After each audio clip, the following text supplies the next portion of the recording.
आज जो चैप्टर शुरू कर रहे हैं ऊपर लिख दूंगा मैं एडिटिंग से, rules of debit and credit, accounting procedure, rules of debit and credit. मेरा मानना यह है कि किसी भी चैप्टर में उतरने से पहले, किसी भी टॉपिक को समझने से पहले उस टाइटल के मीनिंग को समझ लिया जाए तो आधी जीत हमारी वहीं पर हो जाती है। एक उदाहरण से समझिए, पतंजलि की एक दवाई आती है तुलसी वटी। अब उसको खाकर देखकर या लैब में टेस्ट कराकर पता लगाने की जरूरत नहीं कि इसमें तुलसी है या नहीं है। ऊपर टाइटल पढ़ लीजिए तुलसी वटी, तो आपको पता लग जाएगा ये तुलसी से बनी हुई गोलियां हैं। क्लास 8th की मैथमेटिक्स की किताब है। हर चैप्टर को पढ़कर देखने की, हर क्वेश्चन को देखने की जरूरत नहीं है। आप बाहर जो उसका कवर पेज है उसको देख लीजिए, आपका टाइम और एनर्जी सेव हो जाएगी। ऐसे ही इसके टाइटल को अगर हम समझ लें, accounting procedure, rules of debit and credit. Rules word को अगर हम उठाएं, किसके रूल बताए गए हैं इसमें? डेबिट के और क्रेडिट के। क्या डेबिट होता है, क्या क्रेडिट होता है, ये भी बताऊंगा। लेकिन नियमों की अगर मैं बात करूं तो किसी भी व्यवस्था को व्यवस्थित तरीके से चलाने के लिए और शिखर पर पहुंचाने के लिए नियमों की जरूरत पड़ती है, कानूनों की जरूरत पड़ती है, रूल्स की जरूरत पड़ती है। चंद्रगुप्त मौर्य के टाइम पर उनके नियम रहे होंगे, मुगलों के टाइम पर उनके रहे होंगे। हम आजाद हो गए, अब हमारे पास अपने नियम है, अपना कॉन्स्टिट्यूशन है। ऐसे ही अकाउंटेंसी को बहुत सिस्टमेटिक तरीके से कोई भी मनमाना मनचाहा कुछ ना कर ले जाए, इसके चलते हुए देखते हुए कुछ रूल्स फ्रेम किए गए। उन रूल्स को टाइम पीरियड के हिसाब से 2 कैटेगरीज में बांट दिया गया। पहले के रूल्स थे वो ट्रेडिशनल हो गए। आज के जो चल रहे हैं, आज ट्रेडिशनल भी फॉलो होते हैं लेकिन वो पुराने जमाने वाले, उसमें कुछ अपडेट के साथ वो मॉडर्न रूल्स हो गए। सिखाएंगे दोनों ही, ट्रेडिशनल भी और मॉडर्न भी। टाइम पीरियड के हिसाब से डिवाइड हो गया उसमें, ठीक। अच्छा, डेबिट और क्रेडिट, ये जो 2 शब्द हैं इनको सबसे पहले 1494 में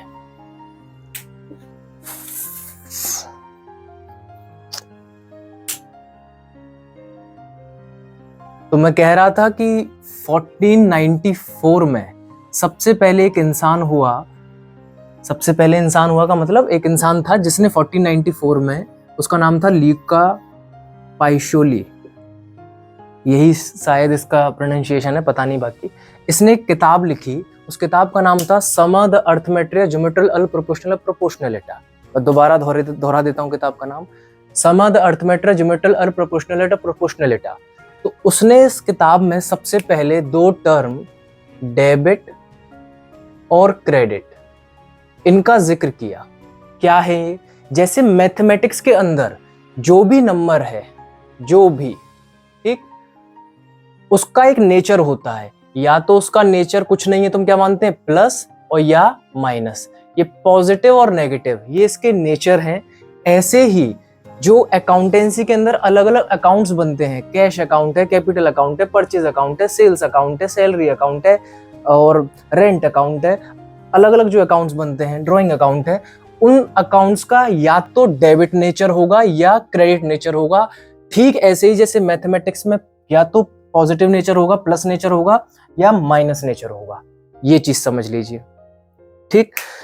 तो कुल मिलाकर बात यह आ गई कि अकाउंटेंसी, सबसे पहले आप देखिए एक पैटर्न क्या है। अब आप सीक्वेंस समझिए, कहां से बिजनेस अकाउंटिंग की जरूरत कहां पड़ रही है, बिजनेस में। तो बिजनेस हम आगे, सबसे पहला हमारा सीक्वेंस कहां से शुरू हो रहा है, बिजनेस से। बिजनेस में होती है ट्रांजैक्शन। अगर छोटा बिजनेस है, जो स्मॉल स्केल बिजनेस है तो सैकड़ों ट्रांजैक्शन, मीडियम स्केल बिजनेस है तो हजारों ट्रांजैक्शन, और लार्ज स्केल बिजनेस है तो लाखों ट्रांजैक्शन पर डे होती हैं। उन ट्रांजैक्शंस में से जो सार निकलता है वो निकलता है अकाउंट्स। अकाउंट्स मतलब इसमें से क्या अकाउंट्स, कौन सा अकाउंट निकल रहा है। जैसे मैं पहला ट्रांजैक्शन बोलूं, स्टार्टेड बिजनेस विद कैश, तो इसमें से 2 अकाउंट निकलेंगे, एक कैश अकाउंट निकलेगा, एक कैपिटल अकाउंट निकलेगा। सोल्ड गुड्स टू राम, तो 2 अकाउंट निकलेंगे, सेल्स अकाउंट निकलेगा और राम अकाउंट निकलेगा। पेड सैलरी, तो सैलरी अकाउंट, और पे किया कैश में तो कैश अकाउंट, 2 अकाउंट इसमें से निकले। तो हर ट्रांजैक्शंस में से 2 अकाउंट निकलेंगे। उन अकाउंट का अपना एक नेचर होगा, या तो डेबिट नेचर होगा या क्रेडिट नेचर होगा। कैसे पता लगाते हैं वो भी हम सीखेंगे। और डेबिट है तो डेबिट के नियम काम करेंगे, क्रेडिट है तो क्रेडिट के नियम काम करेंगे। यहीं से चैप्टर का पूरा का पूरा शुरू हो जाता है कि rules of debit and credit. ठीक है। तो ट्रेडिशनल और मॉडर्न, सबसे पहले हम ट्रेडिशनल को समझते हैं। चलिए, तो ये हैं जो दो कैटेगरीज में बांटा था, ट्रेडिशनल रूल्स और मॉडर्न रूल। तो सबसे पहले हम समझ रहे हैं ट्रेडिशनल रूल्स। ट्रेडिशनल रूल में 3 कैटेगरीज में बांटा गया है, पर्सनल, रियल और नॉमिनल। कैटेगरीज में बांटना, अब इस चीज को आप ध्यान से समझिए। कभी कभी चीजों को बांटना अच्छे से किसी चीज के मुकाम तक पहुंचाने के लिए जरूरी होता है। जैसे 1947 में एक बंटवारा हुआ, अगर वो सही से हो जाता तो आज शांति रहती, पर कुछ नेहरू जैसे पंडित और गांधी जैसे धोती छाप अति सेकुलर हिंदू, जिन्हें मैं आंशिक मुस्लिम भी कहता हूं, उनकी गलती की वजह से एक बंटवारा अब और होगा कुछ साल बाद। वो देखते हैं क्या होता है। लेकिन मुद्दे पर बात मैं जो कह रहा हूं वो सुनिए। आप किचन के अंदर भी तो सब्जी बनाते हैं, मान लेते हैं आलू गोभी की सब्जी बनाई, तो उसमें बंटवारा ही तो करते हैं। आप सभी चीजों को, सब्जी बनाने के लिए क्या क्या जरूरत होती है? तेल की, नमक, जीरा, धनिया पाउडर, हल्दी, मिर्च, प्याज, टमाटर, आलू और गोभी, ये 10-11 चीजों की जरूरत है। आप इन सबको एक बार में कढ़ाई में, पतीले में थोड़ी डाल देते हैं। वो सब्जी नहीं, वो कुछ और ही गुड़ गोबर हो जाएगा उसका। तो आप क्या करते हैं, आप कढ़ाई रखते हैं, आप तेल डालते हैं, एक सर्टेन टेम्परेचर तक जब वो गर्म हो जाता है तो उसमें जीरा डालते हैं, फिर उसमें प्याज डालते हैं, टमाटर डालते हैं, फिर उसके अंदर आप नमक डालते हैं, धनिया पाउडर डालते हैं, हल्दी डालते हैं, फिर आलू गोभी डालते हैं, फिर ऊपर से पानी डालते हैं, नमक मिर्च वो सारी चीज़ें हो गई, ठीक है, ढक देते हैं और सब्जी तैयार हो जाती है। तो ऐसे ही इसमें बंटवारा हम कर देते हैं अकाउंट्स का। अकाउंट्स मतलब कैश अकाउंट, कैपिटल अकाउंट, वो वाला अकाउंट कह रहा हूँ मैं, सब्जेक्ट वाला अकाउंट नहीं कह रहा हूँ। तो जितने भी अकाउंट्स, जैसे मैं कुछ अकाउंट्स के नाम यहाँ पर लिख देता हूँ। कोई बिजनेस है तो उसमें ट्रांजैक्शंस होंगी, उन ट्रांजैक्शंस में से क्या निकलेंगे? अकाउंट्स निकलेंगे। तो कुछ अकाउंट्स के नाम मैं यहाँ पर पहले लिख देता हूँ।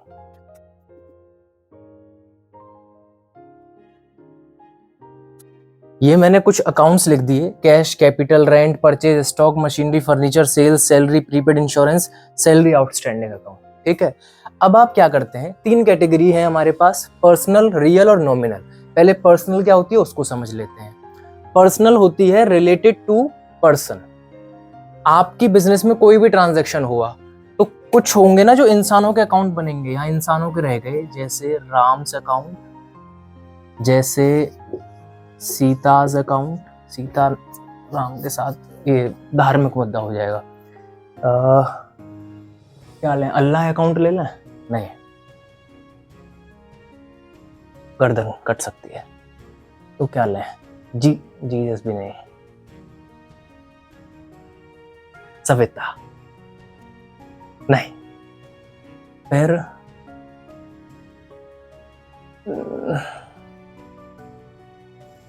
कुछ भी ले लेते हैं, शीतल। मुझे भागम भाग याद आ गई मूवी। क्या शीतल तो शीतल है, शीतल अदिति तो नहीं है ना? नहीं नहीं, अदिति शीतल है। मगर तू तो बोला था कि अदिति निशा है। निशा मुन्नी है ना? शीतल अकाउंट, ठीक। ये कुछ अकाउंट्स हैं।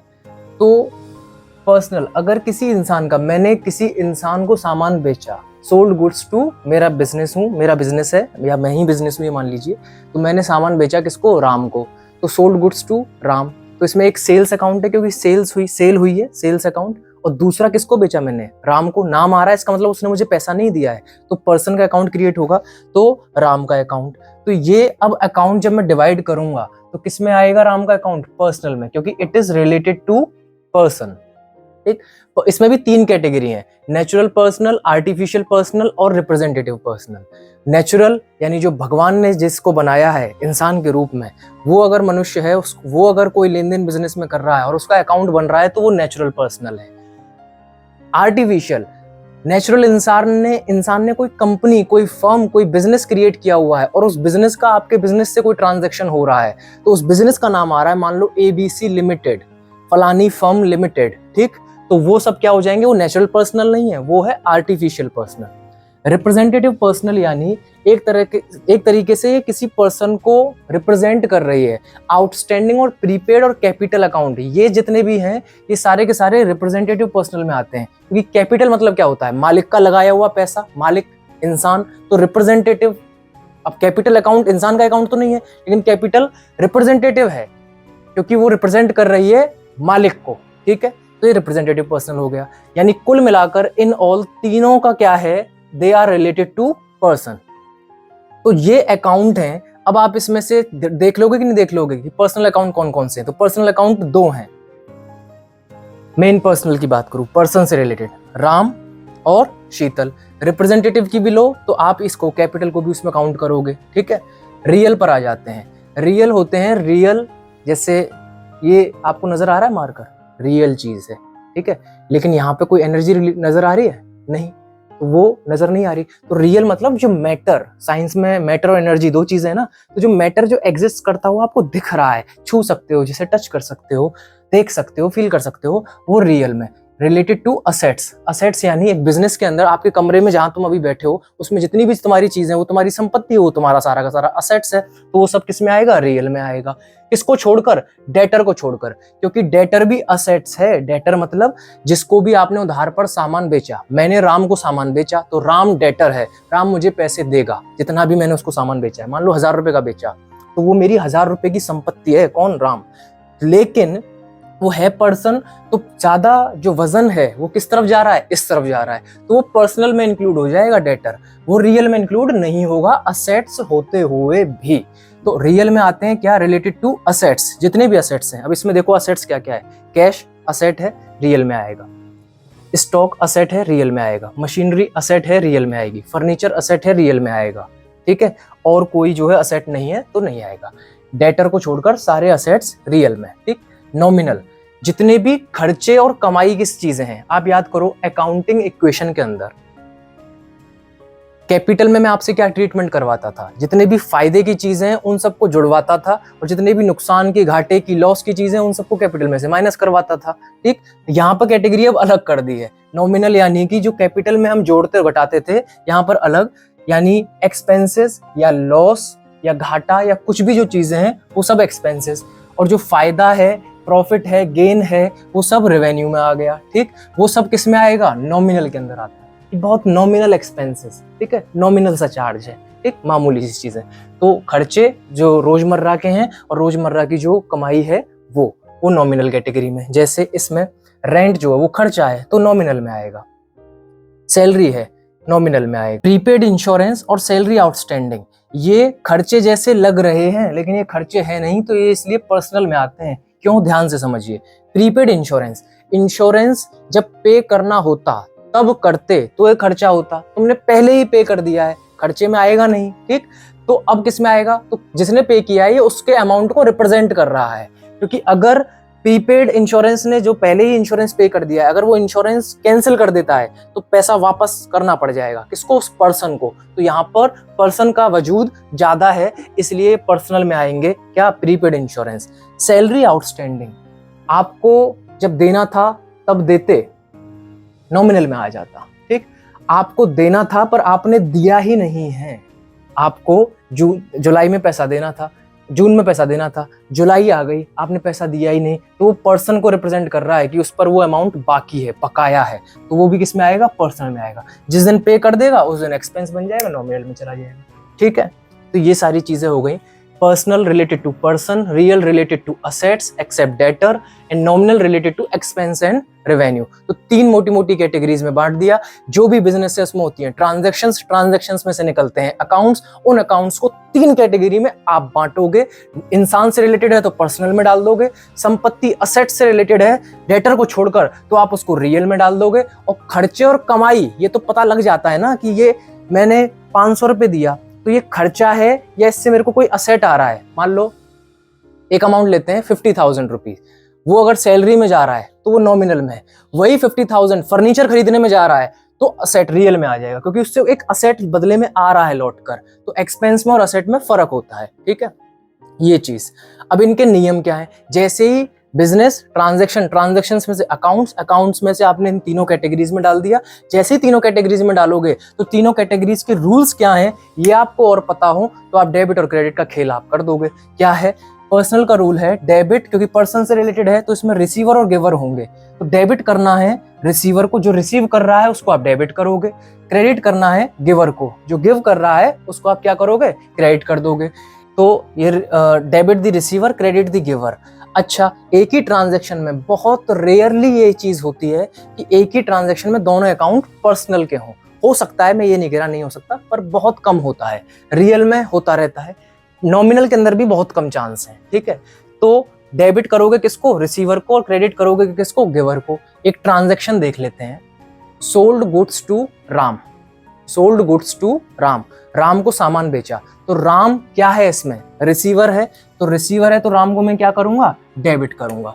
तो यहां पर अगर ट्रांजैक्शन में लिखूं, इसका सॉल्यूशन यहां लिखूं, तो आप क्या करोगे, राम्स अकाउंट डेबिट, राम के अकाउंट को आपने क्या कर दिया, डेबिट। तरीका बता रहा हूं डेबिट की एंट्री को कैसे लिखते हैं और क्रेडिट की को। डेबिट की तो एंट्री, ये लाइन तो मैंने ऐसी खींच दी है, ना खींचो तो भी ठीक है, डेबिट यहां लिखा। क्रेडिट की एंट्री इससे थोड़ा स्पेस छोड़कर यहां से 2 लिखकर, क्रेडिट की एंट्री हमेशा 2 लिखकर शुरू होती है, डेबिट की नॉर्मल, और क्रेडिट की थोड़ी डेबिट की एंट्री के थोड़ी सी बाद में 2। अब सोल्ड गुड्स टू राम था तो क्या बेचा, सामान बेचा, यानी सेल्स हुई है। सेल्स कहां पर है, ये रहा सेल्स अकाउंट। ठीक, सेल्स क्या है आपका, रेवेन्यू है, रेवेन्यू, फायदा हो रहा है ना, सेल्स कर रहे हो आप, तो एक इसमें आएगा, नॉमिनल में आएगा। तो ऑल इनकम एंड गेन्स और रेवेन्यू, जब रेवेन्यू बढ़ता है तो उसको हम क्या करते हैं, क्रेडिट करते हैं। तो यहां पर 2 सेल्स अकाउंट, ये आप कर दोगे, जो भी अमाउंट है 500 यहाँ, 500 यहाँ, और नरेशन लिख दोगे being sold goods to Ram. अभी ये तो जर्नल एंट्री का कॉन्सेप्ट है। जब बिजनेस स्टार्ट किया तो 2 अकाउंट निकले, कैश और कैपिटल। कैपिटल आप जानते हो रिप्रेजेंटेटिव पर्सनल में आता है, यानी है और पर्सनल ही वो। ठीक, तो कैपिटल अकाउंट जो है वो क्रेडिट होगा, क्यों, क्योंकि मालिक पैसा बिजनेस के अंदर गिव कर रहा है, दे रहा है, तो क्रेडिट करेंगे किसको, गिवर को। गिवर कौन है, मालिक, मालिक के पैसों को क्या बोलते हैं, कैपिटल। तो 2 कैपिटल में आएगा, ठीक, और कैश आएगा डेबिट में। तो ये इसका हो गया। रियल में डेबिट करोगे व्हाट कम्स इन, जो भी चीज, क्योंकि इसमें चीज है तो आएगी चीज या जाएगी चीज, तो डेबिट करोगे। ये चीज कहने पर कहीं कैमरा बंद नहीं हो जाए, से चीज, तो डेबिट करोगे, कोई आवाज आई, डेबिट करोगे जो चीज आ रही है, और क्रेडिट करोगे जो चीज जा रही है। Debit what comes in, credit what goes out. जैसे पहले वाले एग्जांपल ले लो, सोल्ड गुड्स टू, या एक एग्जांपल ले लेते हैं, पेड सैलरी, सैलरी पे की, इसमें सैलरी अकाउंट हो गया और कैश अकाउंट। तो कैश इसमें से जा रहा है कि नहीं जा रहा, और कैश क्या है, असेट है, असेट यानी रियल। ठीक, असेट है तो जब जा रहा है तो वो क्या होगा, क्रेडिट होगा। तो इसमें कैश क्या होगा, क्रेडिट ही होगा। ठीक, नॉमिनल पर आ जाते हैं, वही एग्जांपल सैलरी वाला, पेड सैलरी। ठीक, सैलरी में अब कैश का तो ट्रीटमेंट इस रियल के हिसाब से हो गया। सैलरी कौन सा अकाउंट है, एक्सपेंस अकाउंट है, यानी नॉमिनल अकाउंट हो गया। तो डेबिट करोगे ऑल एक्सपेंसेस एंड लॉसेस को। तो आप जो है सैलरी को क्या कर दोगे, डेबिट कर दोगे। क्योंकि देखो, मुझे लगता है इस चैप्टर को जनरल एंट्रीज के साथ समझते तो और बेहतर तरीके से समझ में आता, पर ये पहले चैप्टर समझाना पड़ता है। तो रूल्स को नॉर्मल देखो, जब हम जर्नल एंट्री करेंगे तो और आपको बेटर तरीके से चीजें समझ में आ जाएंगी। तो ये रूल्स हैं इनके, पर्सनल का रूल, रियल का रूल, नॉमिनल का। बिजनेस, बिजनेस में से ट्रांजैक्शंस, ट्रांजैक्शंस में से निकलेंगे अकाउंट्स, अकाउंट्स के होंगे नेचर। ठीक, किस पे डिपेंड करेंगे, 3 कैटेगरी पर ट्रेडिशनल के हिसाब से। पर्सन से रिलेटेड पर्सनल में डाल दो, रियल से, एसेट से रिलेटेड है रियल में डाल दो, खर्चे और कमाई से रिलेटेड है नॉमिनल में डाल दो। क्या बिहेवियर है उसके हिसाब से उनका डेबिट और क्रेडिट हो जाएगा। रिसीव हो रहा है वो पर्सन, रिसीवर, और गिवर है तो क्रेडिट, और रिसीवर है तो डेबिट। अगर वो जो असेट है वो आ रही है तो डेबिट, और जा रही है तो क्रेडिट। खर्चा और कमाई, खर्चा अगर बढ़ रहा है, नुकसान बढ़ रहा है तो डेबिट, और जितने भी कमाई है, गेन है, रेवेन्यू है, वो बढ़ रहा है तो वो क्या हो जाएगा, क्रेडिट हो जाएगा। ठीक, ये हो गए आपके ट्रेडिशनल रूल। अब हम समझेंगे मॉडर्न रूल। चलिए